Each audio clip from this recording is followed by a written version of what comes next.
इसका second lecture start करेंगे और हमारा टॉपिक है आज नॉमेनक्लेचर। सबसे पहले इस लेक्चर के अंदर हम लोग देखेंगे कि नॉमेनक्लेचर क्या है, इसकी नीड क्यों पड़ी, मतलब ज़रूरत क्यों पड़ी हमें। देन हम लोग देखेंगे कि नॉमेनक्लेचर के अंदर कि किस साइंटिस्ट ने अपना रोल प्ले किया, कब कब जो है वो मुख्तलिफ ऑर्गेनिज्म के जो उसने साइंटिफिक नेम रखे। देन साइंटिफिक नेम रखने के रूल्स क्या हैं, तरीकाकार क्या हैं, ये सारी चीज़ों को हम लोग इस लेक्चर में डिस्कस करेंगे। सबसे पहले देखते हैं हम लोग नॉमेनक्लेचर क्या है। इसकी डेफिनेशन अगर देखें तो नाम से जाहिर हो रहा है नॉमेनक्लेचर मतलब नेमिंग, मतलब कि जो स्पीशीज हैं, जो यहाँ लिविंग ऑर्गेनिज्म है, उनको असाइन करना एक प्रॉपर नेम, मतलब उनको एक साइंटिफिक नेम असाइन करना, ये क्या कहलाता है, नॉमेनक्लेचर। तो इसकी डेफिनेशन में हम लोग शॉर्ट फॉर्म में लिख सकते हैं assigning scientific name to living organism. कि लिविंग ऑर्गेनिज्म को साइंटिफिक नेम असाइन करना, उनको दे देना, ये क्या कहलाता है, नॉमेनक्लेचर कहलाता है। अब अगर देखें तो उनको ये एक साइंटिफिक नेम देने की जरूरत क्यों पड़ी, मतलब इसकी नीड क्यों पड़ी। ये शॉर्ट क्वेश्चन अलग से पूछ सकता है कि what is the need of nomenclature, कि ना इसकी नॉमेनक्लेचर की जो है वो हम लोग कहते हैं कि नीड क्यों है, मतलब जरूरत क्यों है। तो इसकी नीड के अंदर अगर देखें, जरूरत के अंदर देखें, तो पिछले लेक्चर के अंदर हम लोगों ने कहा था कि एक लार्ज कलेक्शन है ऑर्गेनिज्म की, जैसे कि प्लांट्स और एनिमल्स को देखते हैं तो ऑलमोस्ट 2 मिलियंस जो है वो ये प्लांट्स और एनिमल्स मौजूद हैं। तो इतनी बड़ी लार्ज कलेक्शन को स्टडी करना क्या होता है, डिफरेंट था। तो उसके लिए हम लोगों ने क्लासिफिकेशन कर दिया, इनको ग्रुप्स और सब ग्रुप्स में डिवाइड कर दिए। अब ये है कि उनके प्रॉपर नाम ही नहीं है, बेशक ग्रुप्स और सब ग्रुप्स में उनको डिवाइड कर दिए। तो कहता है कि नो सिस्टम ऑफ नेमिंग, कि नाम रखने का कोई प्रॉपर जो है वो तरीकाकार नहीं था कि उनके नाम जो है वो किस तरह से रखने हैं। तो इस तरह से कहता है डिफरेंट नेम्स ऑफ ऑर्गेनिज्म, कि जानदार एक ही था लेकिन उसके जो है वो मुख्तलिफ नाम मुख्तलिफ जगहों पर मौजूद थे। तो मतलब सबसे पहले तो कोई एक प्रॉपर तरीकाकार नहीं था उनके नाम किस तरह से रखने हैं, ऐसे ही जनरल बेसिस पर हम लोग जो उनके नाम रख देते थे, मतलब उस वक्त के जो लोग थे ऐसे ही जो उसके नाम रख देते थे। इस तरह से हुआ ये कि जो एक ही जानदार था लेकिन उसके मुख्तलिफ नेम हो गए मुख्तलिफ एरियाज के अंदर। जैसे पाकिस्तान के अंदर ही हम लोग एग्जाम्पल ले लेते हैं कि जो ऑनियन है उसके डिफरेंट एरियाज के पाकिस्तान के अंदर जो उसके डिफरेंट नेम्स हैं, जैसे कि इसको मुख्तलिफ जगहों पर प्याज भी बोला जाता है, इसको गंडा भी बोला जाता है, वैसल भी कहते हैं और बैसल भी कहते हैं। हमारे पास ऑर्गेनिज्म एक जो चीज है वो सेम है, मतलब वो ऑनियन ही है, लेकिन इसके क्या मुख्तलिफ नेम है मुख्तलिफ एरियाज में।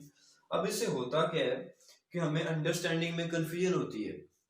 ठीक है, अगर हम लोग मूव ऑन करते हैं कि एक जगह से दूसरी जगह, तो हमें वहां पर जाकर उन चीजों के बारे में नहीं पता चलता। सेम चीज आप लोगों ने फिजिक्स में भी पढ़ी हुई है कि जो डिफरेंट थिंग्स है उनके डिफरेंट जो है वो यूनिट्स है। जिस तरह से सपोज के अगर हम लोग कहते हैं कि मेजरमेंट का जो वो डिफरेंट यूनिट्स है, किसी जगह पर किलोग्राम यूज किया जाता था, किसी जगह पर ग्राम यूज किया जाता था, ठीक है, किसी जगह पर मिलीग्राम्स यूज किया जाता था। तो इस तरह से लेन देन के अंदर क्या हो गई, प्रॉब्लम्स आ गई।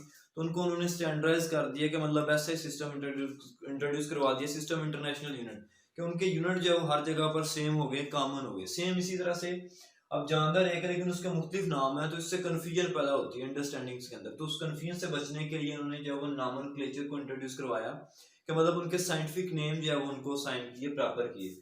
उसके अलावा अगर इसकी नीड के अंदर हम लोग देखें तो कहते हैं कि same name for different organism, कि जानदार एक ही है लेकिन उसके क्या है, मुख्तलिफ नेम है।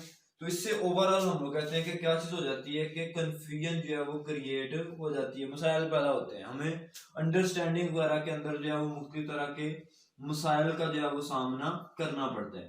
तो इन सारी चीजों से बचने के लिए फिर हमें एक प्रॉपर सिस्टम की जरूरत थी और उनके नेमिंग करने की जरूरत थी। तो इस वजह से हम लोग कहते हैं कि हमें नीड हुई, मतलब कि जरूरत पड़ी किस चीज की, नॉमेनक्लेचर की। तो ये अलग से शॉर्ट क्वेश्चन आ सकता है कि what is the need of nomenclature. Then अगर देखते हैं हम लोग व्हाट इज बायनॉमियल नॉमेनक्लेचर, तो इसके अंदर ये कि 18वीं सेंचुरी के अंदर, 18वीं सदी के अंदर एक साइंटिस्ट था जिसका नाम क्या है, कार्लस लिनियस, जो कि एक बोटेनिस्ट था, मतलब प्लांट्स वगैरह की स्टडी करने वाला था। इसने जो वो सिस्टम इंट्रोड्यूस कराया जिसको बायनॉमियल नॉमेनक्लेचर या साइंटिफिक नेम भी कहते हैं, या साइंटिफिक नेमिंग भी कह सकते हैं, मतलब जानदारों के साइंसी नाम रखना। अब बायनॉमियल नॉमेनक्लेचर क्या है, अगर इसको हम लोग डिफाइन करते हैं तो हम लोग कहते हैं कि किसमें नाम बायनॉमियल नॉमेनक्लेचर क्या है, लिनियस सिस्टम, जो कार्लस लिनियस का सिस्टम था ऑफ गिविंग ईच स्पीशी, के हर एक स्पीशी को देना है क्या चीज, इस साइंटिफिक नेम के, हर एक स्पीशी को एक साइंटिफिक नेम देना है, कंप्राइजिंग 2 वर्ड्स, जिसके अंदर 2 लफ्ज जो है वो शामिल होते हैं। इसको हम लोग बायनॉमियल नॉमेनक्लेचर कहते हैं। बायो मींस टू, नॉमियल मतलब जो 2 नाम के मिलने से जो कॉम्बिनेशन बनता है, इसको हम लोग जो बायनॉमियल नॉमेनक्लेचर कहते हैं। और ये कार्लस लिनियस ने जो ये सिस्टम इंट्रोड्यूस करवाया था। इस तरह से कार्लस लिनियस ने क्या किया कि मुख्तलिफ स्पीशीज के जो मुख्तलिफ जो वो नेम रखे, जिसमें उसने क्या किया कि प्लांट्स, जो डिफरेंट प्लांट्स थे उनके जो उसने साइंटिफिक नेम रखे थे उनको उसने पब्लिश किया। कभी एमसीक्यूज में पूछ सकते हैं आप लोगों से। उसने 1753 के अंदर जो प्लांट की लिस्ट थी उस लिस्ट को क्या कर दिया, पब्लिश कर दिया। देन फर्दर उसने जो एनिमल्स के जो है वो हम लोग कहते हैं नॉमेनक्लेचर की थी, उनके जो नाम रखे थे उसकी लिस्ट को जो है उसने 1758 के अंदर इस लिस्ट को भी जो है वो क्या कर दिया, पब्लिश कर दिया। तो ये चीज आप लोग एमसीक्यूज के लिए जो है वो याद रखेंगे। देन फर्दर हम लोग कहते हैं कि उनके साइंटिफिक नेम तो रख दिए, अब साइंटिफिक नेम रखने का तरीका कार क्या है, इसके रूल्स क्या है, किस तरह से हम लोग एक चीज का जो साइंटिफिक नेम रखते हैं। उसके रूल्स के अंदर यह है कि जो साइंटिफिक नेम है, तो नेक्स्ट अलग शार्ट क्वेश्चन आ सकता है कि what are the rules of nomenclature, के नॉमेनक्लेचर के रूल्स क्या हैं। तो नंबर 1 पर हम कहते हैं कि scientific name is derived from Latin words, के उसको हम लोग लैटिन वर्ड से डिराइव करते हैं, मतलब एक लतीनी ज़बान से उसको अखज़ किया जाता है। फिर कहता है कि scientific name consist of 2 parts, उसके जो है वो 2 पार्ट्स होते हैं, 2 जो है वो हिस्से होते हैं। और इन 2 हिस्सों में से अगर जो पहला हिस्सा है उसको हम लोग देखते हैं तो कहता है first name refers to genus name, जो पहला नेम है वो उसमें से क्या होता है, उसका जीनस नेम होता है। और जीनस नेम को हम लोग हमेशा क्या करते हैं, कैपिटल लेटर से लिखते हैं, मतलब बड़े अल्फाज से ही लिखते हैं। दूसरा जो उसका पार्ट है, जो सेकंड पार्ट है, वो हम लोग कहते हैं कि वो किस चीज पर मुश्तमिल होता है, इस कंसिस्ट ऑफ स्पीशी नेम, कि वो जो है वो स्पीशी नेम होता है। तो स्पीशी नेम को हमेशा हम लोग क्या करते हैं, is written with small letter, के उसको हम लोग छोटे अल्फाज के साथ लिखते हैं। क्लियर हो गया, ये इसका सेकंड रूल है नॉमेनक्लेचर का। देन फर्दर कहता है कि जो हम लोग साइंटिफिक नेम रखते हैं, कहता है name refer to characteristics of organism, कि उस जानदार की खसूसियत से मिलता जुलता होता है, उसकी खसूसियत को देखते हुए हम लोग उसका नाम रखते हैं कि उसकी खसूसियत किस तरह की है, या वो वाला पर्सन जो उसको उसके डाटे को कलेक्ट कर रहा होता है उस पर्सन के नाम से हम लोग उसको साइंटिफिक नेम जो है वो दे देते हैं। मतलब फॉर एग्जांपल कि जो ऑनियन है उसका साइंटिफिक नेम क्या है, एलियम सिपा। अब यहाँ पर एक चीज याद रखनी कि जब भी आप लोग साइंटिफिक नेम लिखेंगे उसको अंडरलाइन कर देना, जैसे ये एलियम सिपा लिखा हुआ है, ये इसको मैंने अंडरलाइन कर दिया है।